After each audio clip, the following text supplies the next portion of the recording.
নমস্কার বন্ধুরা, কাকুলির অমৃত কথার আরও একটি নতুন পর্বে আপনাদের সকলকে স্বাগত জানাই। আজকের পর্বে আমরা জানব এই বছর অর্থাৎ 2024-এ ইতু পূজা কবে পড়েছে, ইতু পূজার উপকরণ, কিভাবে ইতু পূজা করবেন, ইতু পূজার ব্রত করলে কি কি খেতে পারবেন, আর কারা কারা এই ব্রত করতে পারে এবং এই ব্রত করলে কি ফল লাভ হয়।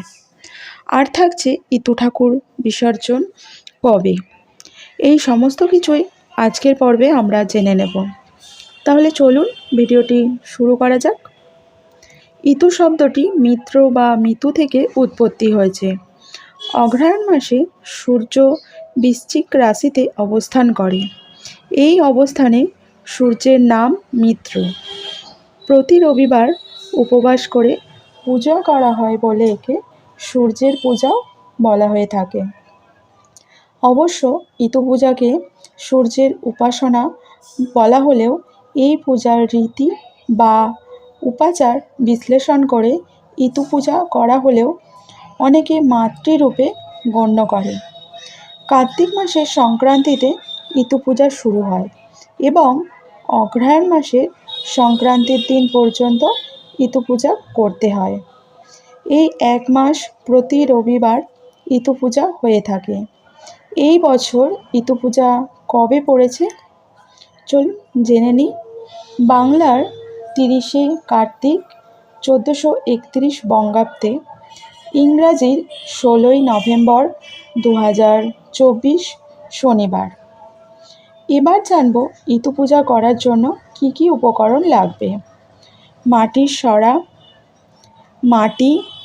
মাটির 2টি ঘট, ধান গাছ, জবের বীজ, সুজনি শাক, কলমি শাক, ভেজানো 5 কড়াই, আতপ চাল, কলা, বাতাসা, নতুন গুড়ের মিষ্টি, গাঁদা ফুল, দূর্বা, সুপারি, পান, 2টি 1 টাকার কয়েন, খড়ের বিড়েও লাগবে। এবার তাহলে চলুন ইতু ঠাকুর কিভাবে বসাবেন সেটা জেনে নিই।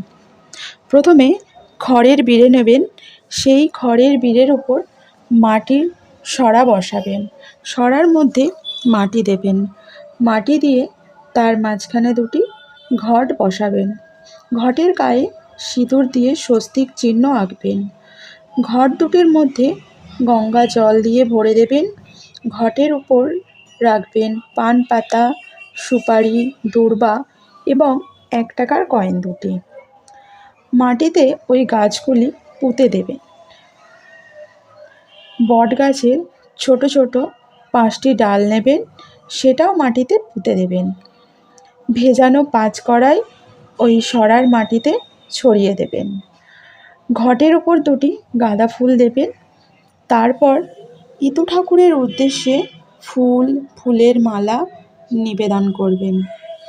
ইতু ঠাকুরের আরতি করবেন এবং ব্রতকথা অবশ্যই পড়বেন। তার সঙ্গে ঘিয়ের প্রদীপ একটি জ্বেলে দেবেন। প্রতি রবিবার ইতু পূজা করবেন এবং ঘটে জল দেবেন। প্রত্যেক রবিবারই আপনারা ইতুর ব্রতকথা পাঠ করবেন। ইতু পুজোর ব্রত চালু করলে তা আজীবন পালন করতে হয়, কিন্তু ব্রতধারী যদি শারীরিক অসুস্থতার কারণে এই ব্রত সম্পূর্ণ করতে না পারে, তখন তার মেয়ে বা গৃহবধূকে এই ব্রত পালন করতে তিনি আদেশ দিতে পারেন। ইতু পূজার ব্রত করলে কি খাবেন। এই দিন ব্রতধারীকে হলুদ নুন ছাড়া নিরামিষ খাবার খেতে হবে। সকালে পূজা হয়ে গেলে পূজার প্রসাদ ফল খাওয়া যাবে। দুপুরে সেদ্ধ ভাত, তবে দিনে একবারই অন্ন খেতে হয়। আর রাতে লুচি পরোটা না খেতে পারলে মুড়ি খেতে পারেন, তবে মুড়ি খেলে শুকনো খেতে হবে, মেখে নয়। ইতু পূজা কারা কারা করতে পারে এবং এর ফল লাভ কী হয়। ইতু হলেন সমস্ত ব্রহ্মাণ্ডের শক্তিরূপ তথা আলোর আধার হলেন সূর্যদেব। বহু স্ত্রীলোক সংসারের মঙ্গলের জন্য ইতু পূজা করে থাকেন। বিবাহিত, অবিবাহিত, বিধবা সমস্ত মেয়েরাই এই ব্রত পালন করতে পারেন। ইতু লক্ষ্মীর কৃপায় সমস্ত সংকট ও বিপদ থেকে রক্ষা পাওয়া যায় এবং ধনধান্য সৌভাগ্য প্রাপ্ত হয়।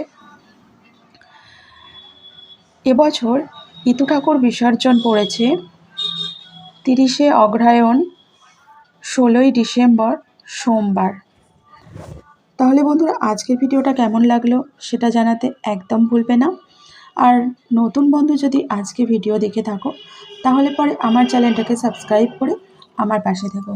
আর পাশের বেল আইকনটা প্রেস করতে একদম ভুলো না, কারণ আমি যখনই ভিডিও আপলোড করব তোমাদের কাছে নোটিফিকেশান চলে যাবে। আজকের মতো এখানেই ভিডিওটা শেষ করছি।